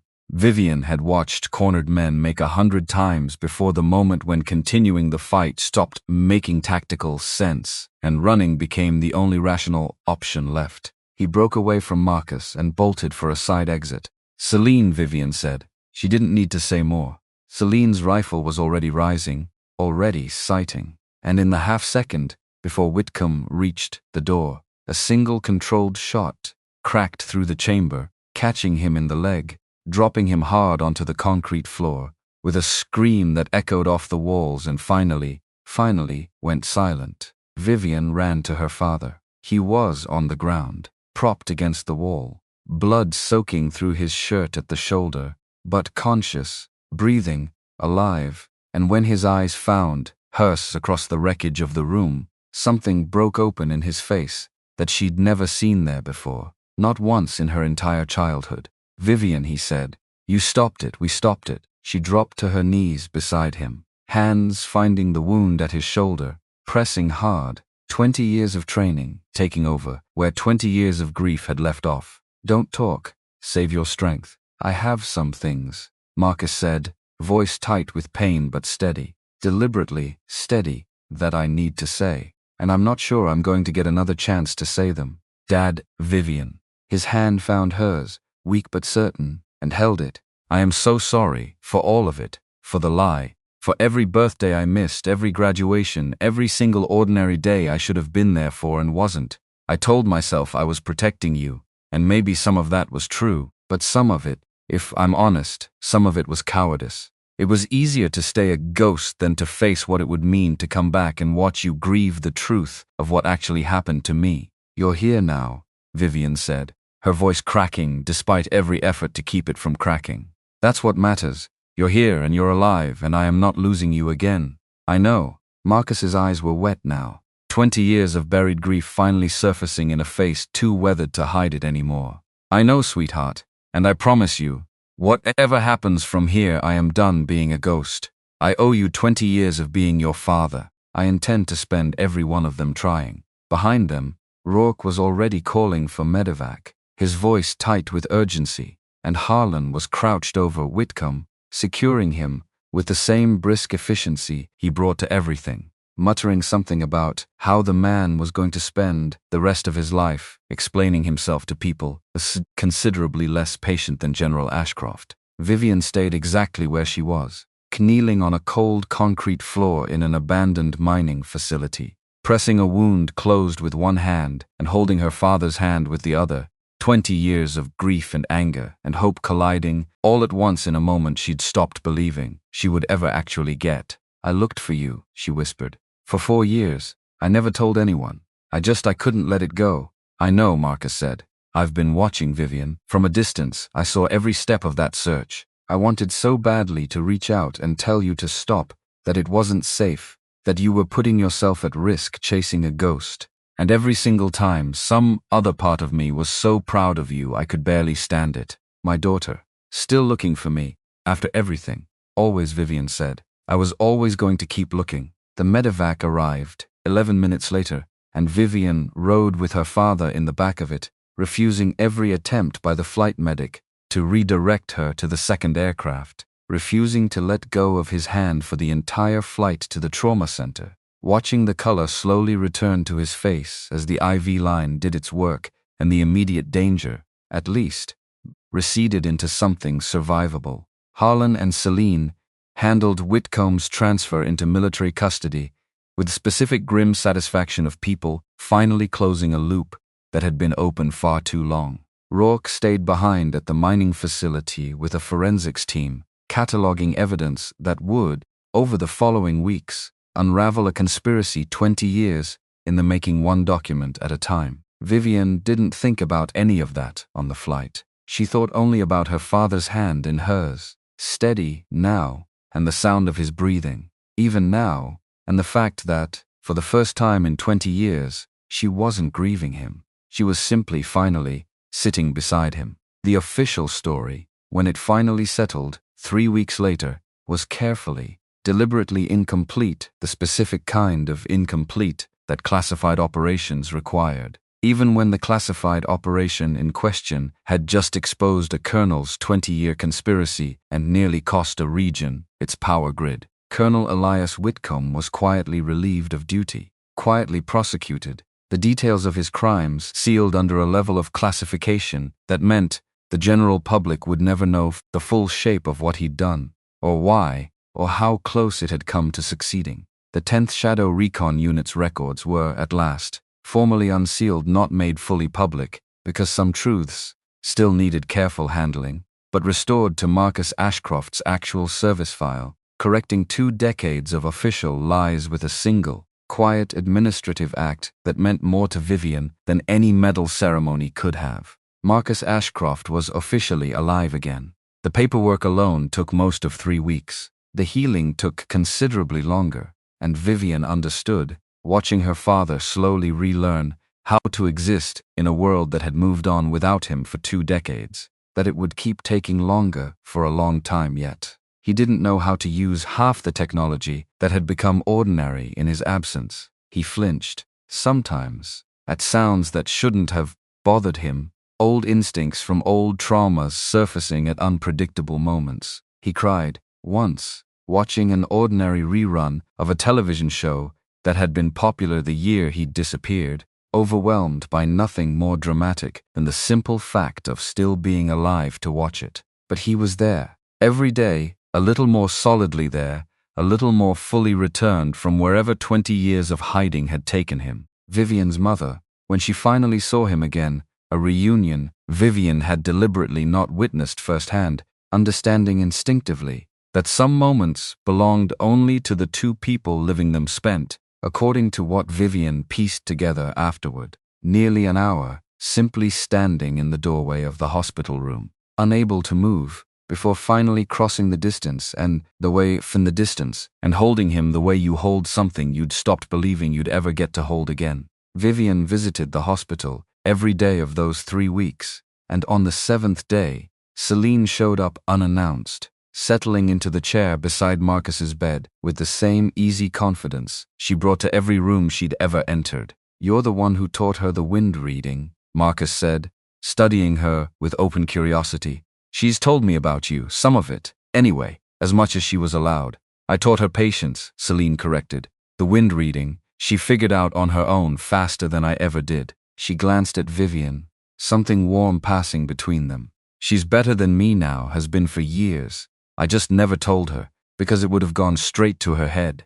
"It would not have," Vivian said. "It absolutely would have." Marcus laughed, a real laugh, rough from disuse but genuine, and Vivian felt something in her chest ease at the sound of it, a sound she hadn't heard in 20 years and had, somewhere along the way, stopped believing she would ever hear again. Coldwater Ridge held its second gathering of the year in late September, a small, quieter event than the summer's chaos, a fundraiser for the volunteer fire department, the kind of ordinary small-town evening Vivian would once have avoided entirely, back when every appearance in this town meant steeling herself against a joke that had followed her for 20 years. She came anyway. This time she brought her father. The room went quiet. When they walked in together, the same specific quiet it had gone the night the helicopter landed, except this time, it carried something different underneath it, not shock exactly, but a kind of collective recalibration,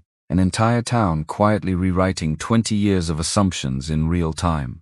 Derek Coleman found her near the drinks table, and for the first time in the entire history of Vivian knowing him, he looked genuinely uncertain about what to say. "Ashcroft," he said finally. "General Ashcroft, I guess I should say." "Vivian's fine, Derek." He nodded, shifted his weight, glanced toward Marcus, who was deep in conversation nearby with her mother, both of them laughing at something, the sound of it carrying warm and easy across the room in a way Vivian hadn't heard in longer than she could remember. "I owe you an apology," Derek said, "for the Black Eagle thing. I've been thinking about it since the parking lot. 20 years I told that story like it was the funniest thing that ever happened in this town. Never once thought about what it actually cost you to let us believe it." Vivian studied him for a long moment, because there had been a time, not so long ago, when this apology would have meant everything to her, would have felt like the missing piece that finally closed the wound Coldwater Ridge had left open for 2 decades.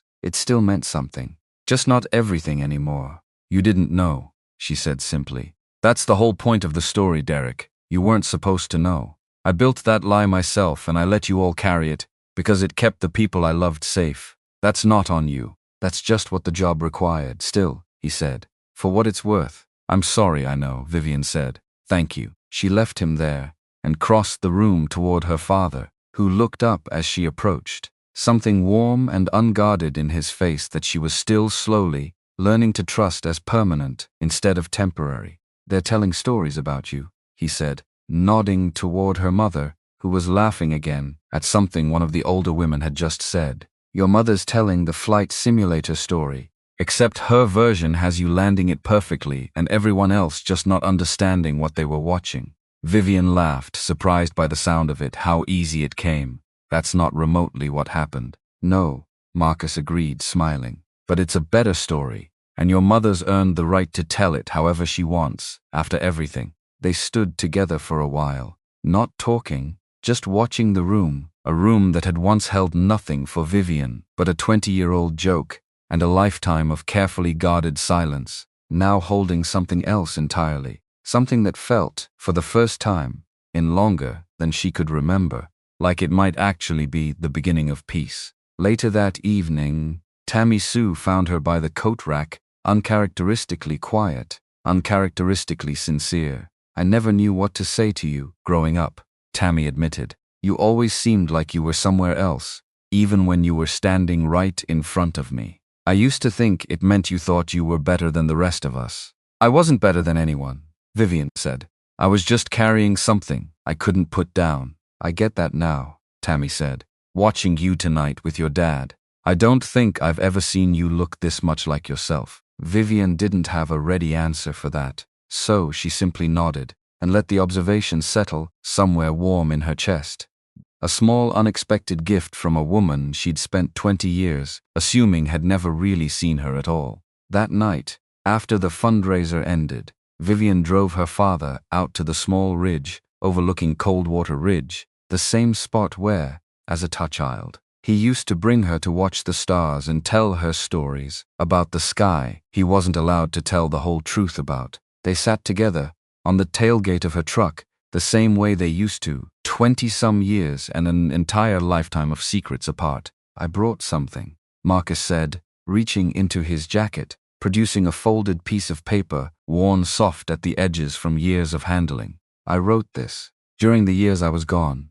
Never thought I'd actually get to give it to you. Vivian took it carefully, unfolded it. A letter. Dated, she realized, with a lump rising fast in her throat, almost exactly 19 years earlier, written in the earliest, hardest days of his exile, when the full weight of what he'd lost had apparently been too much to carry without putting some of it down on paper. She read it slowly, in the fading light, her father sitting quietly beside her, letting her take whatever time she needed.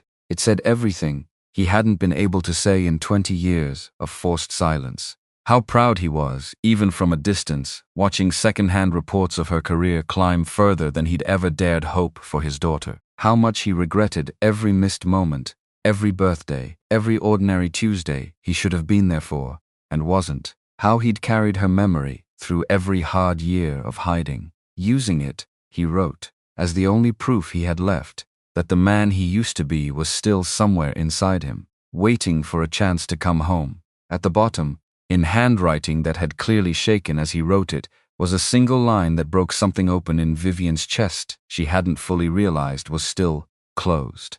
If you're ever reading this, it means I finally found my way back to you. And if that day ever comes, I promise you this: I will spend whatever time I have left making up for every day I missed.